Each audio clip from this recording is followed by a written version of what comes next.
Welcome to Close the Door and Come Here, a Song of Ice and Fire podcast with heavy leanings towards our two favorite characters, Jaime and Brienne. Hi everyone, I am Kama, and you can find me at Kama's Place on Blue Sky, and today I'm joined by Chicky. Hey, I am Chicky, and you can find me at Chicky on Blue Sky. And Devin. Hey, this is Devin, and you can find me at GD Harpo on Blue Sky. And we will be covering Tyrion V from A Dance with Dragons. And I don't think we have trigger violence for rape. I sound surprised. It is an extremely spooky chapter, though. So, Tyrion and all of the people he's with, I'm not going to name them all, but basically... I was going to say, are you about to run through the list? No. Although I did have to refresh my memory on a couple of people. But basically, fake Aegon and co., right? They're all on this thing called the Sky Maid. And they are swathed in fog. It's like this very heavy, very spooky fog.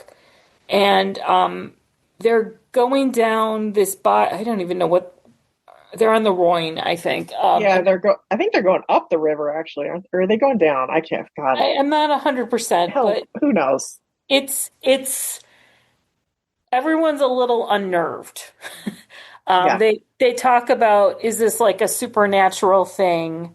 There's a lot of nervousness there and tension because they're in the territory of the Stone Men. And this particular area is called the Sorrows. Yes. Yeah. Sounds like a great place to vacation. Oh, that's where we want to be. Was there no other way to make this journey? And it's like a public health disaster because they're going through this territory with these people who suffer from grayscale, and it's a late stage grayscale, and they've just, we learn a little bit more about the disease. Basically, there's no cure. Sometimes children get it and they manage to survive, like Shireen has it, right? But, well, I noticed he dropped here that there's something else that he said was a faster moving version called the Gray Death. Yep. And I guess that must be, I know there are all these theories about there being, pandemics in a theoretical world or Winds of Winter world. But that must be what people are worried about, is this Gray Death and not so much just the grayscale, huh? Right. Which Yeah. And like they talk about, like the maesters, there's certain things that they can do. Sometimes people chop off body parts, and sometimes that stops it. Sometimes no. I assume this is modeled after leprosy, which is a bacterial infection, but we're in Westeros, and actually we're in Essos at this point, and things are a little different here. Yeah, I mean, it feels like a leper colony type concept, right? Right, and with the stiffening of the skin and all that reads leprosy to me. It's just amped up because George doesn't do anything by halves. And it is contagious, right? So that's the big fear too. It's not like you get this and you go off and you're fine. Everyone else around you's fine. No, you could get it from touch and whatnot. They talk about there are these references to the Shrouded Lord, who's I guess in charge of this area.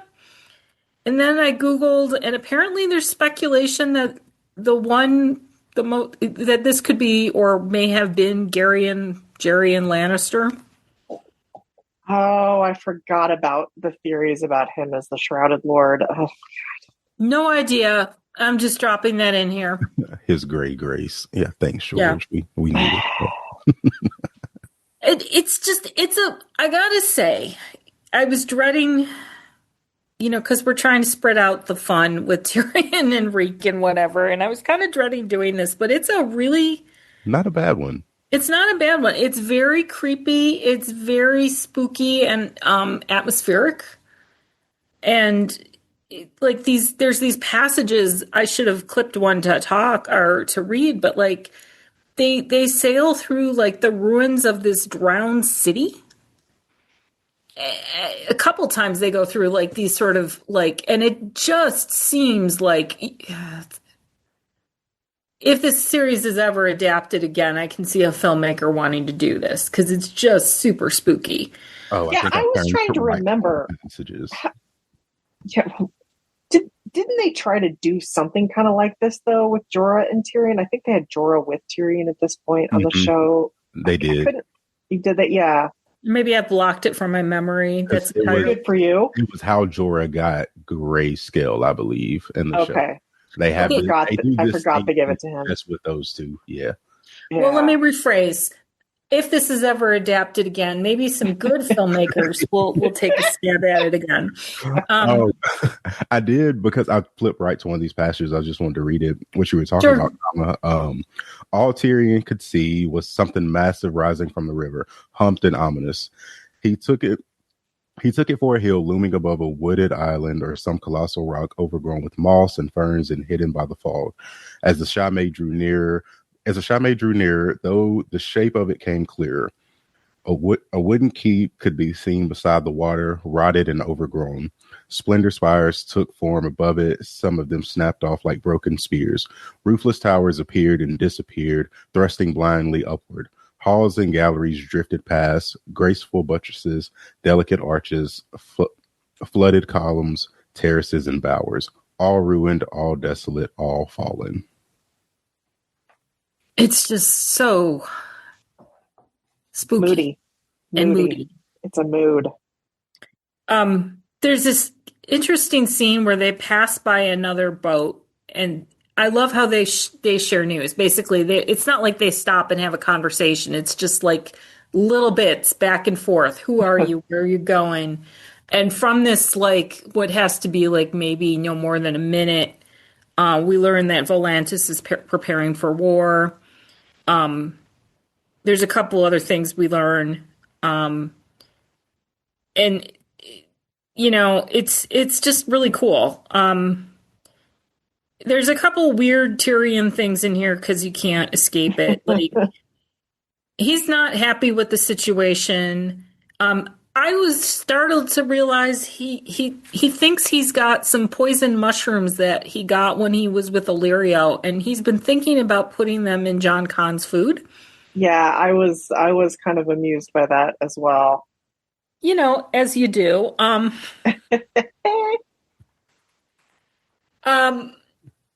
they go through another set of ruins for something that used to be called the Palace of Love, and now it's called the Palace of Sorrow. Um, and then I did have a little passage I wanted to read here, because Tyrion thinks about Tysha and then about Jaime.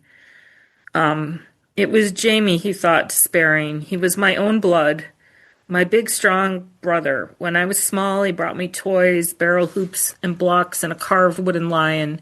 He gave me my first pony and taught me how to ride him. When he said he bought you for me, I never doubted him. Why would I? He was Jaime, and you were just some girl who played a part. I'd feared it from the start, from the moment you first smiled at me and let me touch your hand. My own father could not love me. Why would you, if not for gold? So he's in a Oh, bad place. oh God. Well, I think that's, he thinks a little bit about Jaime. He's thinking a lot more about Tysha for obvious reasons, but I mean, a big part of what has completely rocked Tyrion's world is this betrayal by Jaime, because you can just tell Jaime was really the only person he counted on in the entire world. Mm-hmm. And And basically, the Jaime that he thought he understood has just been ripped away from him. And and the uh, Jaime who he thought loved him, and we know yeah, Jaime does love him, but yes, his foundations have really been shattered. yes. And it's Um, like you kind of want to grab him and go, obviously Jaime loves you. He like busted you out of prison and set you for tried to save you. Like obviously he loves you, but he's just not in a place to hear that. so they start to pass what they think is the Bridge of Dream, and at this point, Tyrion and young Griff, who I'm just gonna call fake Aegon at this point, okay? Sure, sure. They start arguing, And Tyrion has referred to young Griff being quote unquote everything. And fake Aegon turns to John Con and says he knows who I am. And that is a really stupid thing for him to have done. And this turns into a larger discussion. It's like we're just giving it away. Yep. And Tyrion is basically pokes holes in the story they're telling him. Yeah, he's like, oh, I know now. He's like, yeah, the real, I'm 100% convinced that he is in fact fake Aegon, but that the baby that was, thrown at the feet by Tywin, that the face was nearly unrecognizable. He shares that he's Tyrion Lannister. He knows that Griff is Jon Connington. He knows what's going on. Why else would you have all these things? Come on, how stupid do you think I am? Kind of conversation. And then this is where I was a little confused and I think they're confused too, because now they think they've passed the Bridge of Dream, but instead, no, they're there now. Well, I think the question is, did they accidentally take some loop backward or something? Oh. I just thought it was magic. I chalked this to magic. I was like, this just, for whatever reason, happens when you're passing through here. You know what this whole thing of going under bridges reminded me of is this is so stupid, but the Pirates of the Caribbean ride at Disneyland. I was just thinking about that, how you kind of go through these like dark places. It's almost like going under the tunnel and then you come out, and like I just went there again last year. I hadn't been there for like years, and I couldn't remember like what was next or anything, and that is how this feels. Like they're not really sure where they are. They're like going through these dark under the bridges, and then they come out and they're like, I don't know where we are. Well, it turns out it's a really bad place to be again. Whether they looped accidentally or if it's some sort of supernatural thing. Because at this point, the stone men are starting to wail. And then what we eventually learn, 3 of them drop on the boat deck, but they think there are only 2. So Duck knocks one of them off with like the barge pole or whatever we're calling that. And then Jon Connington fights off the second one. And there's this whole thing about how he lops off the one guy's arm and then the dead arm is like on the deck and he kicks it into the water and they think they're in the clear. And then they realize that there is a third one and he's making his way for Aegon. Tyrion tries to attack him, and then the stone man grabs him, and then the 2 of them fall into the Rhoyne. And then Can I just say, yeah. I do love, the thing I love most about Tyrion is like, he's so often in his head, like, like thinks of himself as incapable and, thinks about how, he wishes Jaime was there to handle things for him. But like, there are several times that he really does step up to the plate in action moments and tries to fight like this. Yeah. Yeah. From when we first see him, like, I love it. Yeah. Yeah. It's one of the things I do love about Tyrion. I mean, I'm not discounting that he, definitely is at a disadvantage physically, but like, he's always, just somehow he gets courage and he just goes at it. And you do kind of have to respect that about him. Yeah. A bit of a parallel to Sam in that way. Yeah. More capable than he thinks he is. Mm-hmm. Yeah. That's a good point.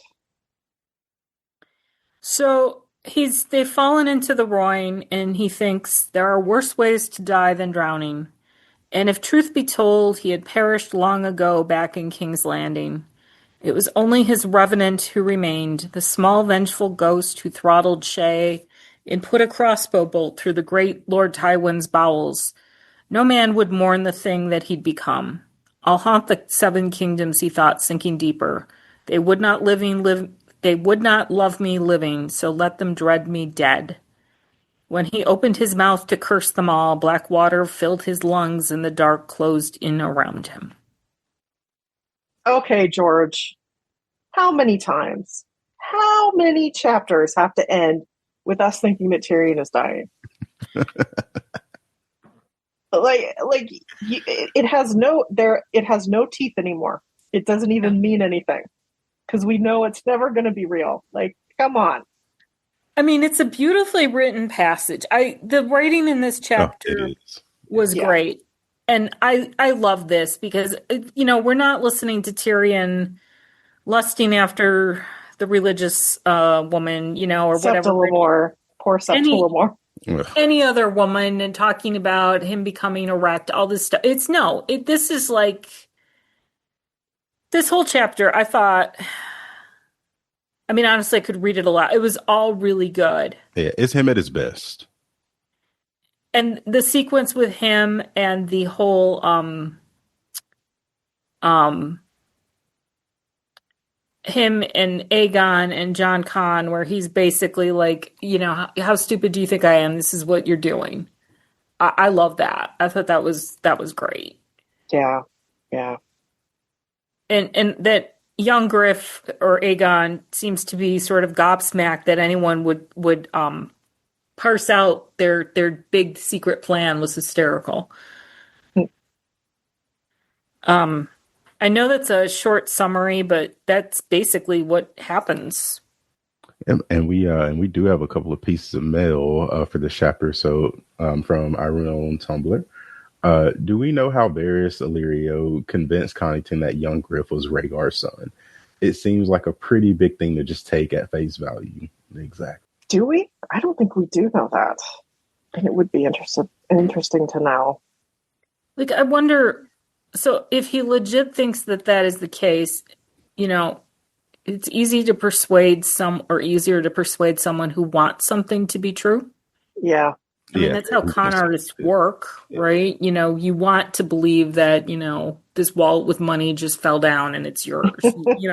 Yeah. And I mean, it's not even venal with John Con. I mean, he was Rhaegar's friend.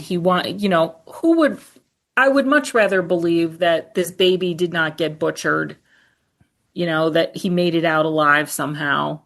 Yeah. But if he doesn't believe it, better solution in the end, like, end justifies the means. Yeah. God, it is. I don't know. You do kind of wonder what did make him believe it. What would have made because I'm sure he saw Aegon. I think we know from the first book that Rhaenys was a little darker and more like Elia, and that Aegon was lighter and more like Rhaegar. That was a well-known thing, and you're like, I don't know if John Connington really saw him much as a baby. We really don't know. There wouldn't have been a lot of time for that. And then, like, how quickly did John Con get to see, young Griff was, how old was young Griff when John Connington actually got to see him? I don't know. Well, okay, like, babies change rapidly, right? Yes. So you might see your friend's 1 month-year-old, and, by the time they're 6 months, they look totally different. Yes, true. Yeah, and I think part of it could be if he does believe, just knowing Varys and knowing who he is and all the larger machinations that he could have at play, like what could be going on given his nature of the spider, would probably lend more to believing that something like this was plausible, that they did do this way back when. Yeah, that's true. That is true. Yeah, because it does seem like, they were smart enough to, swap out the babies well before this. And like you said, Kama, like when you want to believe something, it's much easier to believe it. And obviously this is something that John Connington wants and maybe even needs to believe to be the case. His head around it. Yeah. So our only other piece of mail from Almost a Prayer on Discord. How do you interpret Tyrion saving young Griff? Do you subscribe to the apparently popular idea that Tyrion is going to go full evil and purposely destroy what's left of his family and home? Or do you think he might balk eventually? It seems like despite his current horrific mindset, his first instinct is still to save other people. Also, what's the deal with the Shrouded Lord? Oh, God. I think at this moment in this book, he is very much in the, he wants to hurt everyone. And however he's going to accomplish that, I do think, I don't know. I think there might be sort of a burn it all down kind of attitude with him. I definitely think he wants to burn it all down and do anything to hurt his family. And I mean, I do think he is throwing in with, you know, John Connington and young Griff to hurt his family. But I don't know. He doesn't have any conscious thoughts. He just kind of acts there.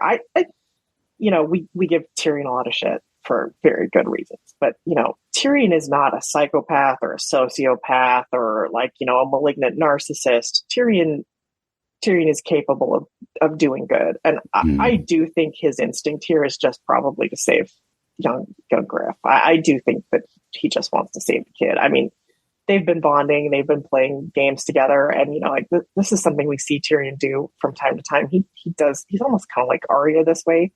He kind of makes friends and kind of like, you know, he's loyal to the people around him, and like oftentimes people around him disappoint him, but I wouldn't be surprised if he just saw the kid in danger and he just wanted to help him. I mean, it kind of reads like that. Yeah, like instinct taking over. Yeah, definitely. Yeah. And I mean, we kind of talked about the Shrouded Lord already. I don't know. I would love to believe that Jarian, however we're supposed to call it, is around. I really would, because I find him an interesting character from what we've heard, but I don't think we know. There are so many Jarian Lannister theories. My God. He's like everywhere. Good Shrouded Lord fic out there somewhere. Yeah. Oh, who knows? Who knows? Maybe. I mean, it's possible. It seems like kind of I don't know, kind of like a waste. And how would we even come back to that, I guess? Well, and I mean, that would mean presumably he's got grayscale. Yeah. Yeah. I don't know. I don't know that there's, I don't know. I don't know. I doubt it, but I mean, it'd be fun, I guess. I don't see how that would really serve the story, I guess. I don't know. I don't know. I don't know what George would be doing with that if it was the case. Yeah, he's just some guy. He's just some guy. His name's Ted. Oh, God. Did we have any other mail? That is all our mail. I would like to say that some obnoxious person named Chicky did ask when the Winds of Winter would be released. You're welcome.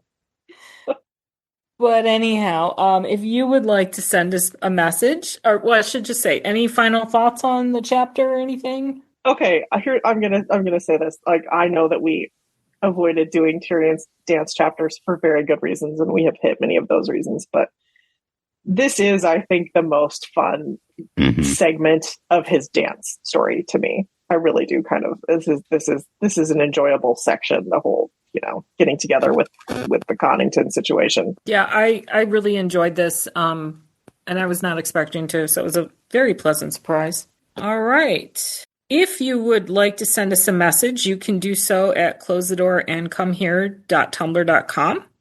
You can email us at closethedoorand@gmail.com.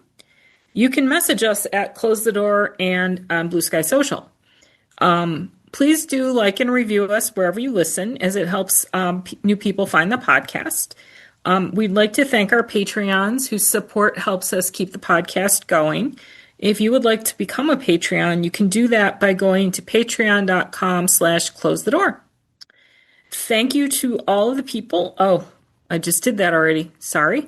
With that, I'm closing the door. Get out.